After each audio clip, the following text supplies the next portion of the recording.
I want you to imagine this with me. Somewhere in America, in a quiet coastal town most people only pass through on their way to someplace bigger, a letter is written, one that will never be sent.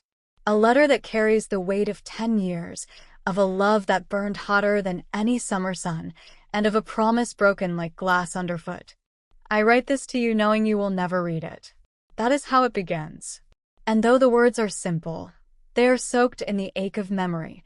The name of the beloved lingers, unspoken but carved in the silence between every sentence.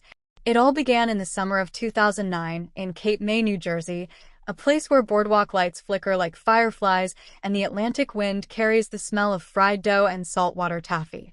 She was 19 then, with the kind of youth that believes in forever. He was 22, visiting from Boston, the kind of man who spoke like the world itself bent to his will. They met on the pier, beneath a carousel that spun with painted horses and tinny music, and by the end of that night they were barefoot on the sand, writing their names in the tide like it would last. He whispered of futures under the spray of the waves, California, the Rockies, maybe even New Orleans where jazz bled from every alleyway. He made America sound endless, like a map they could unfold and conquer together. And she believed him, because when you are 19, you believe that passion can bulldoze borders and money and parents' warnings. But autumn came. The tourist crowds thinned. The boardwalk shutters fell over ice cream stands. And one evening he was simply gone. His scarf remained, wool, gray, stiff with the smell of brine and his cologne, a cheap American brand from a CVS shelf that still clung to it stubbornly. She searched bus stations, checked with friends, even called hospitals. But no word came. It was as if he had evaporated with the summer heat, leaving her stranded in the chill of October. 10 years passed. 10 long years. She did not sit idle. Life pushed her forward with an unforgiving hand. She married a man from Philadelphia, a good man with steady hands and a laugh that filled the kitchen, someone her parents approved of. She bore children, 2 boys with her husband's brown eyes and stubborn chin.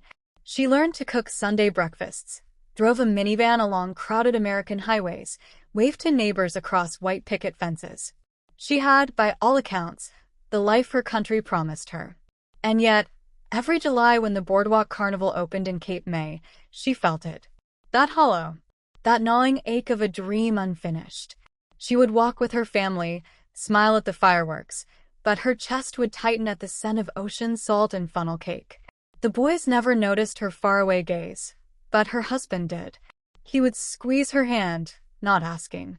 He knew some ghosts could not be banished.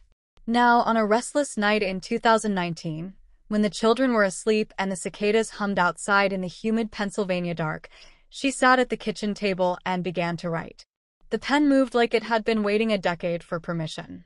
She confessed on paper what she could not speak aloud, that her love had always been his, that every kiss she had given since was painted in the shadow of the first one stolen on the beach, that though she had built a life of safety, somewhere in her heart she still belonged to the boy with the Boston accent who smelled like salt in summer. She promised herself she would burn the letter before sunrise, as if flame could erase what memory never could. But here is where fate plays its trick. She did not burn it. Not that night. A sudden storm cracked across the sky, rattling the windows, and she tucked the folded paper inside an old cookbook on the kitchen shelf, meaning to return at dawn. She forgot. Life, as it often does, demanded her attention. The boys' school, her husband's late shifts, errands that stacked higher than the letters of her confession. The letters slept there for months. Until one evening, her husband went searching for a pancake recipe.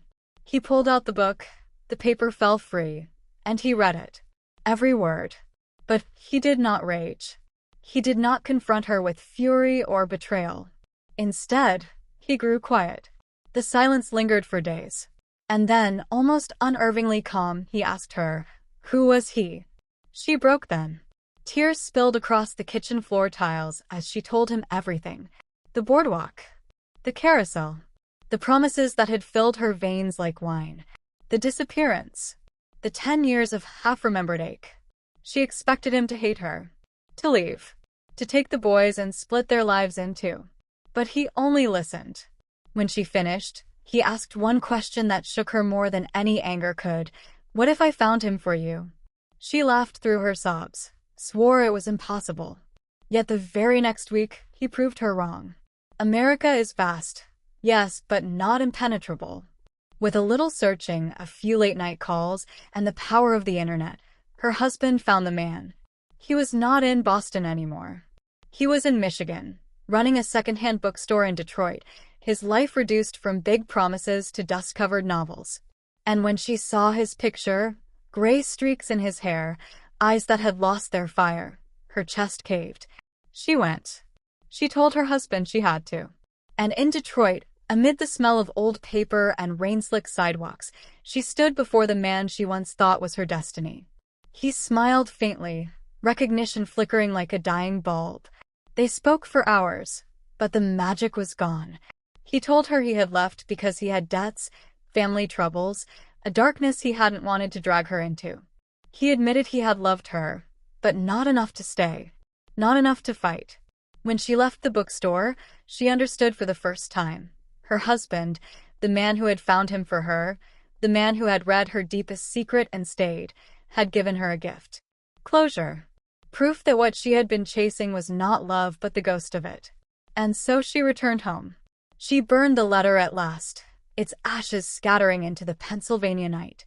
And for the first time in 10 years, she kissed her husband not with shadows between them but with something whole. Life, after all, is not the stories we imagine in the fever of 19 summers.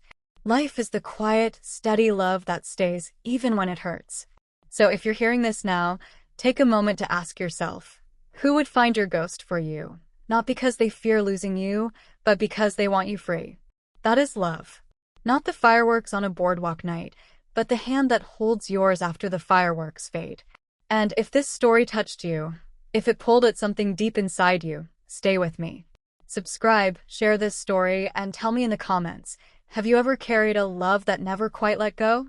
Because sometimes, it is not the letter we send that changes us. It is the letter we never meant to keep.